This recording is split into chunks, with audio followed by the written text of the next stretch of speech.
Opgave 1. Vinkelsummen i en trekant er altid 180 grader.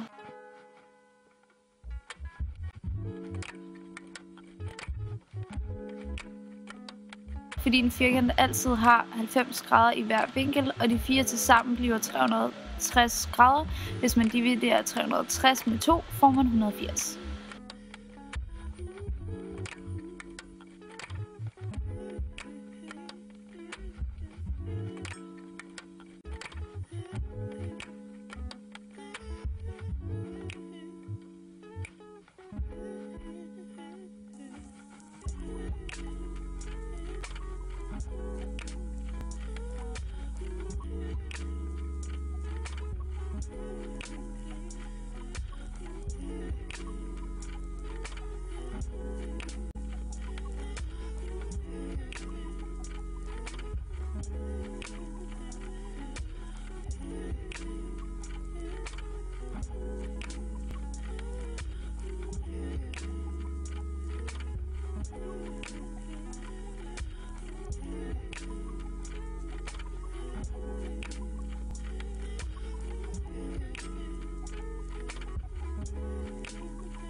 Arealet af en trekant er altid a gange b divideret med 2.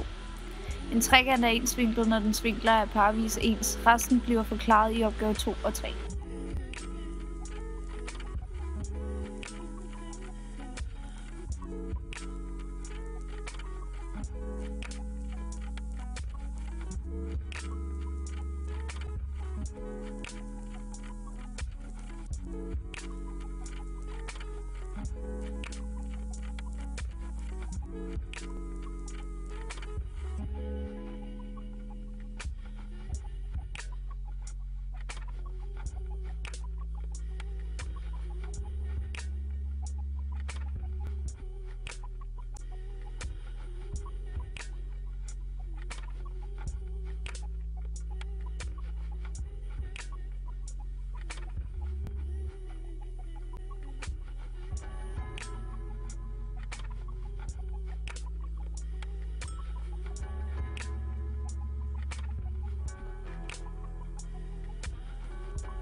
Opgave 1a.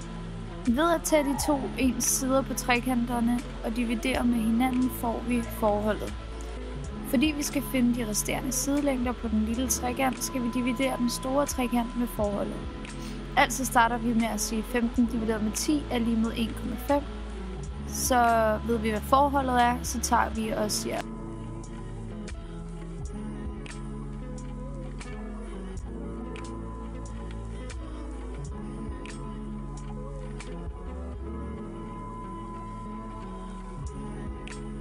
og 16 divideret med 1,5, det er 10,67. Så får vi det hen på trekanten.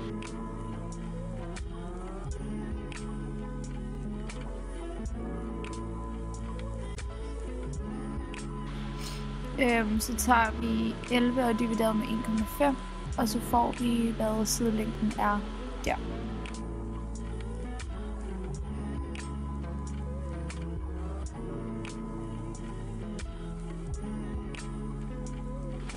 B. Her finder vi også forholdet ved at dividere de to sidelængder, vi kender i forvejen. Det vil sige, at vi dividerer 12 med 8, og så får vi 1,5. Og her der er det den lille trekant, vi kender, og vi skal have fundet sidelængderne på den store trekant, så derfor skal vi gange tallet, vi har. Så vi ganger 7 med 1,5, og der får vi 10,5, hvilket vi skriver på den store trekant.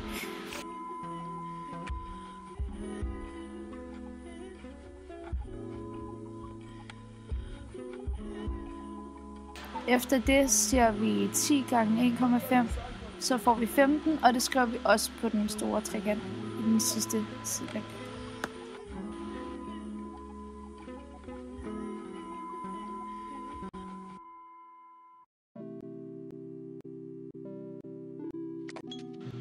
For at finde forholdet mellem de to trekanter, starter vi med at dividere de to opgivende sider med hinanden. Her siger vi så 13 divideret med 11, hvilket giver 1,18.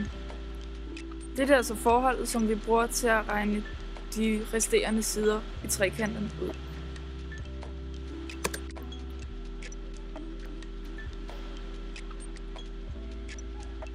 For at finde sidelængden M, bruger man så sidelængden C på 25 fra den første trekant og dividerer den med 1,18, hvilket så giver 21,15.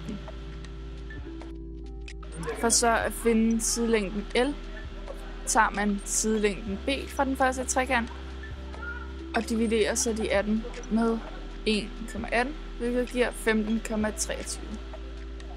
Og så har man fundet sidelængderne på den anden trekant.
I enhedscirklen er tangents den linje, som lige præcis rører et, altså tangerer med et.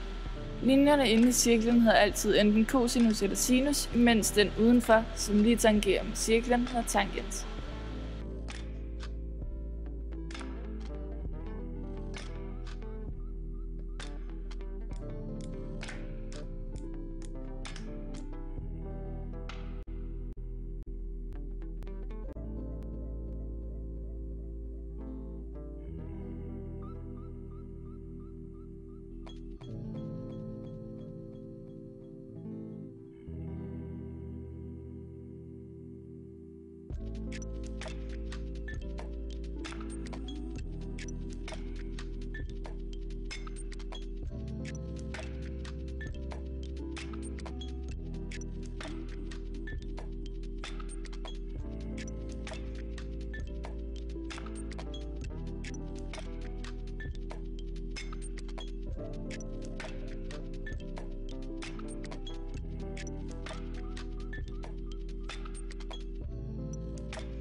Vilkårlig retvinklet trekant, som skal divideres med forholdet i enhedscirklens trekant.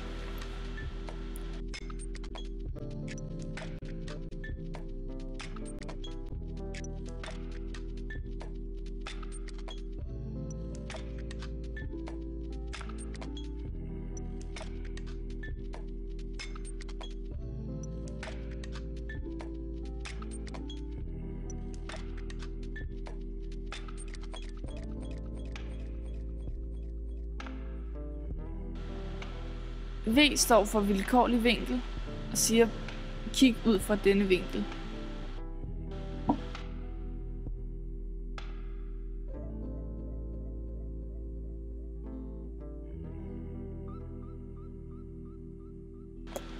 Cosinus til en vilkårlig vinkel lyder på hosliggende divideret med hypotenusen.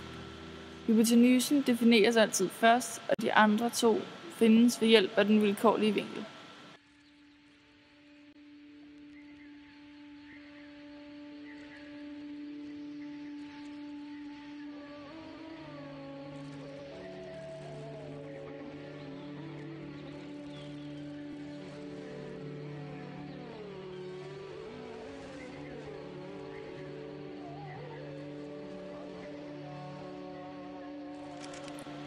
Sinus til en vilkårlig vinkel lyder på modstående divideret med hypotenusen, og tangens til en vilkårlig vinkel lyder på modstående divideret med hosliggende.